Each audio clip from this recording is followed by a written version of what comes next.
असताना इतक्या वर्षाच्या इतिहासात पहिल्यांदाच आज लाल किल्ल्यावर वंदे मातरमचा आवाज घुमला. पण प्रश्न असा आहे, इतके वर्ष हे लाल किल्ल्यावर का ऐकू आलं नव्हतं? वंदे मातरमच्या पुढच्या 4 कडव्यांमध्ये भारत मातेला दुर्गा, लक्ष्मी आणि सरस्वती सारख्या देवींच्या रूपकांशी जोडून वर्णन केलं आहे. याच कारणामुळे 1937 मध्ये मुस्लिम लीग आणि मोहम्मद अली जिन्ना यांनी या गीतावर आक्षेप घेतला होता. मुद्दा असा होता की या धार्मिक संदर्भामुळे हे गीत मुस्लिम समाजातील काही लोकांना त्यांच्या धार्मिक श्रद्धांशी विसंगत वाटत होतं. म्हणून सर्व धर्मीयांना स्वीकारता यावं म्हणून काँग्रेसने तडजोड केली आणि अधिकृत कार्यक्रमांसाठी फक्त पहिल्या 2 कडव्यांनाच मान्यता दिली आणि याच निर्णयामुळे पुढची 4 कडवी अधिकृत वापरापासून दूर राहिली. पण आता एवढ्या वर्षांनी 2026 मध्ये ही परिस्थिती बदलली आहे.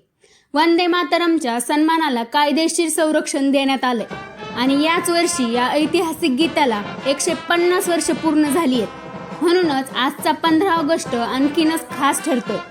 लाल किल्ल्यावर आधी घुमलं वंदे मातरम आणि त्यानंतर जनगण मन.